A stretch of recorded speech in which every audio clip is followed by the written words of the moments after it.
flight is just a quick 35-mile repositioning from Edinburgh to Glasgow without any passengers on board. A good opportunity to get you checked out on the Bombardier CRJ-700. While we're waiting in line for takeoff, I'll explain a few things. Flying a modern jet isn't really all that different from flying a small prop plane. There are just a handful of key differences. The first thing you'll notice is how different the instrument panel looks. Instead of many small, round mechanical instruments, there are just a few large computer screens. Most of the information is the same, but the presentation is different. Bob travel 221, hold short runway 6 right, traffic on the 747 on final. Holding short, 6 right, world travel 221. That call was for another aircraft. We're orbit 526. I'll handle the radios during this flight, so don't worry if you miss anything. I'll tell you what to do. The display on the left is the primary flight display, or PFD. It combines multiple instruments into one display. The blue and brown section in the middle of the PFD is an attitude indicator. The vertical tape on the left side shows airspeed, and the tape on the right side shows altitude. At the bottom in the middle is a horizontal situation indicator, which shows heading, and to the right of that is a vertical speed indicator. Glass displays like these take some time to get used to, but once you get the hang of it, you'll love them. The display to the right of the PFD is the navigation display, which shows a top-down view of the aircraft's position relative to navigational aids and the flight planned route. You can change how the map looks by using the format and range knobs on the left side of the panel. Try it now if you want to. Okay, the third display is the Engine Indication and Crew Alerting System, or ICAS. The default page shows engine information, gear and flap positions, fuel quantity, and warning and caution messages. You can scroll through the different ICAS screens by clicking the up and down buttons at the bottom of the display. Each screen provides information about a different aircraft system. For this flight, keep the engine gauges showing on the ICAS. The top gauges are labeled N1. As we fly, I'll give you suggested thrust settings. Use your joystick throttle lever or the F2 and F3 keys to move the N1 needles to the settings I suggest. The rows of buttons and knobs just below the windshield is the mode control panel for the autopilot. We won't be using the autopilot on this flight, so don't worry about any of that for now. A big difference between jets and piston aircraft is that in a jet, the engines take a while to spool up. This means that if you add or reduce thrust, there will be a slight delay before your action has any effect. This fact, combined with the jet's higher speed, means that you need to plan ahead. Bob travel 221, active position and hold. Position and hold, world travel 221. Jets have flaps just like piston aircraft. They're used during takeoff and landing to increase both lift and drag. Lower the flaps to 20 degrees for takeoff now by pressing the F7 key 3 times. You can see the flap indicator on the ICAS. Orbit 526, hold short runway 6 right. We'll hold short 6 right, orbit 526. Okay, follow the 737 ahead of us, but hold short of the runway. Release the brakes by pressing the period key and apply some thrust to get us going.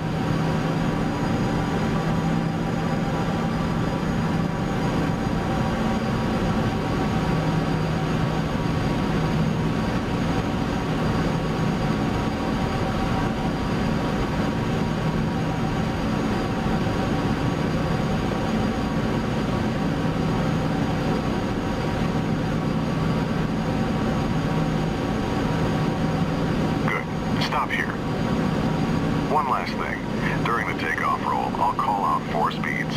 When I call 80 knots, glance at your airspeed tape to verify it's moving and indicating approximately the same speed as mine. When I call V1, it means we're the nose into the air. Finally, I'll call V2 when we reach the minimum safety speed at which we can safely climb on just one engine if there's a failure. World travel 221, wind scan, takeoff. World travel 221, rolling.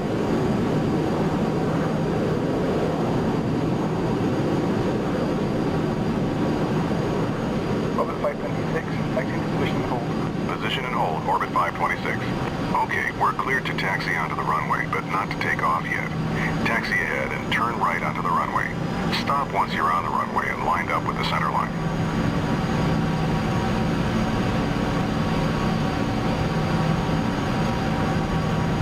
Press Shift 5 to display the overhead panel and turn on the landing light by clicking the switch in the lower left corner. Then press Shift 5 again to close the overhead. Before we take off, let's review exactly what will happen. You'll control the aircraft, I'll handle the radios. I'll call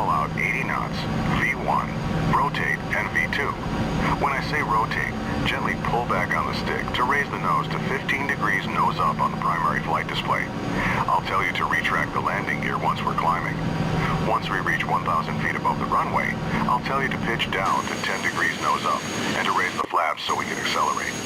Our initial climb will be to our cruise altitude of 6,000 feet, and the departure controller will probably tell us to make a left turn to the west. I'll let you know when to turn. Orbit 526, winds are calm, runway 6 right, clear for takeoff. Cleared for takeoff, orbit 526. All right, we're cleared to go. When you're ready, use the throttle lever on your joystick or press the F3 key to add thrust. Start with 50% N1. Let the engine stabilize and then increase thrust to 100%.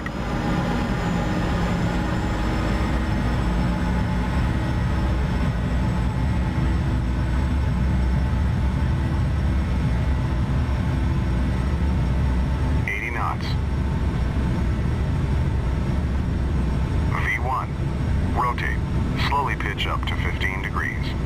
V2.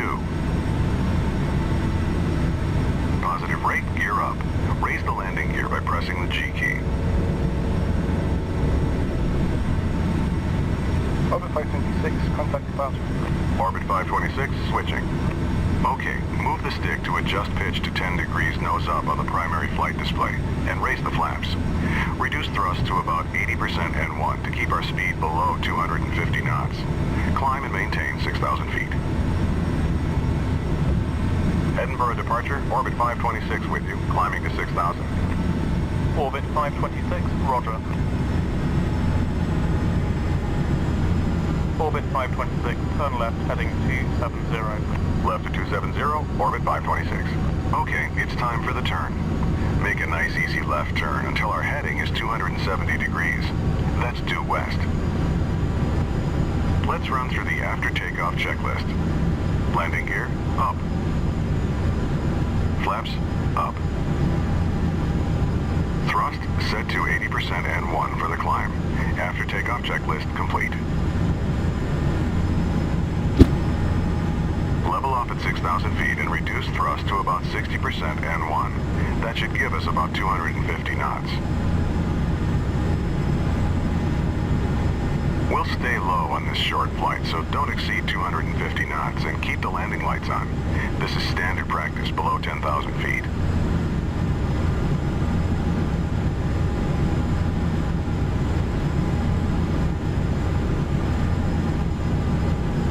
Orbit 526, resume own navigation. Resume own navigation, orbit 526.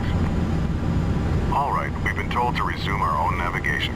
This means the controller will no longer be giving us vectors, and we should follow our filed flight plan. Our flight plan route takes us to a point that will line us up for an approach to Glasgow's runway 23, which is currently the active runway. You can use the mission compass to navigate to that point, or you can follow our flight plan on the map page of the navigation display.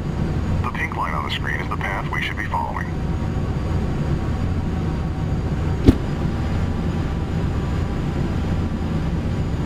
Orbit 526, contact Glasgow approach on 119.1. Orbit 526, switching. Thanks. Glasgow approach, orbit 526 with you. Orbit 526, Glasgow approach. Good morning. Reduce speed to 210 knots. Expect vectors for the visual approach, runway 23 at Glasgow. Glasgow altimeter 29902. Slowing to 210 and we'll expect the visual for runway 23, orbit 526. Bring the thrust back to about 50% N1, then adjust it to maintain 210 knots. Since the weather's good, the controller will line us up with the runway and give us clearance to proceed to the airport visually once we have the runway in sight.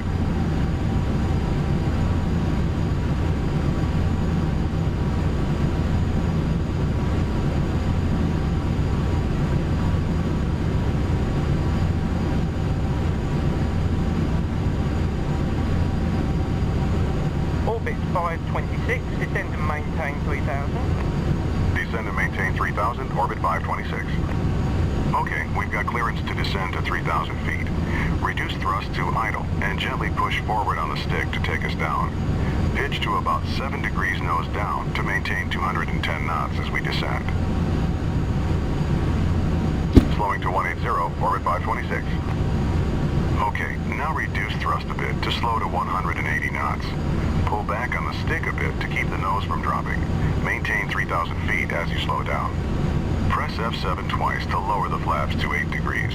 The flaps will slow us down, so bring the thrust back up to about 60% N1, so we maintain 180 knots.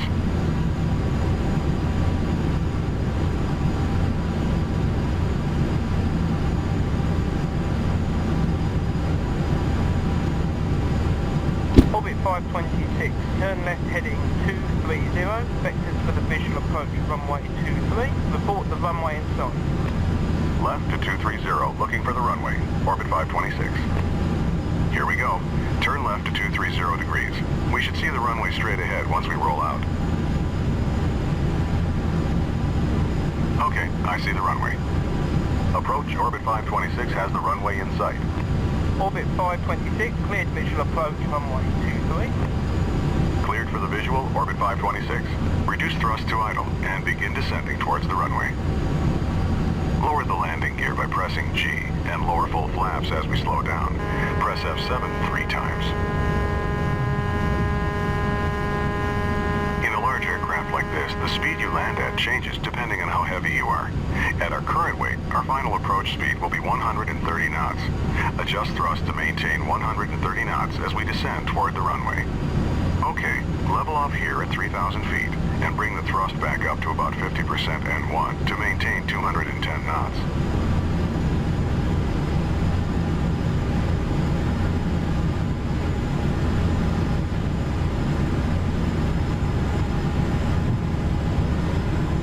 Glasgow Tower, orbit 526 with you on the visual approach for runway 23.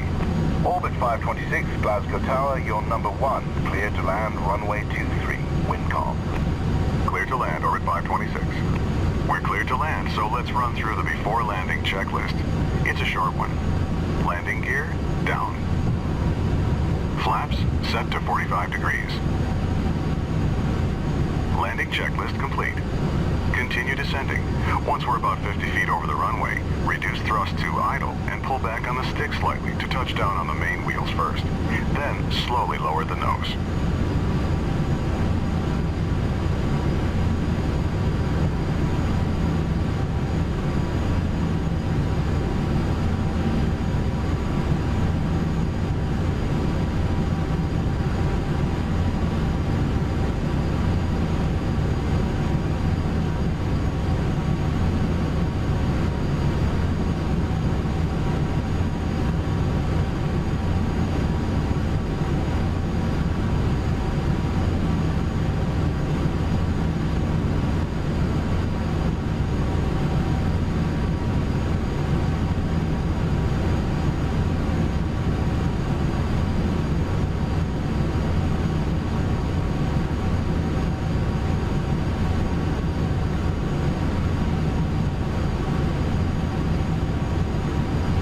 Sync rate.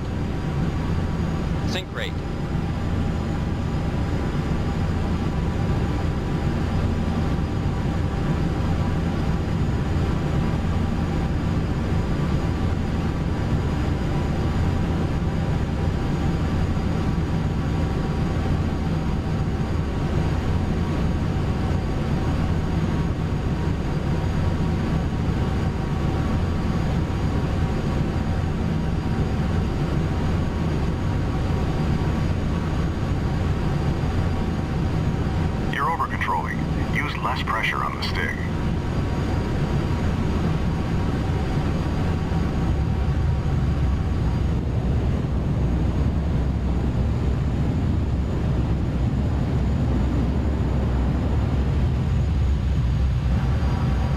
Nice landing.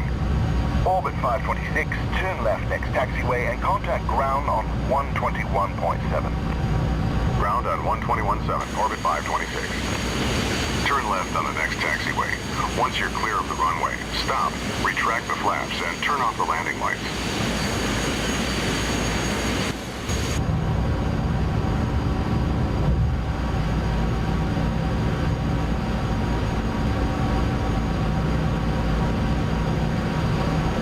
Glasgow ground, orbit 526, clear of 23. Orbit 526, taxi to the gate, following 737 on the taxiway, all the way to the runway. We'll follow the 37, orbit 526. Okay, just follow that 737 on the taxiway. He's going to the same ramp, just a different gate. There's our gate at the end. Pull up to the jetway and stop.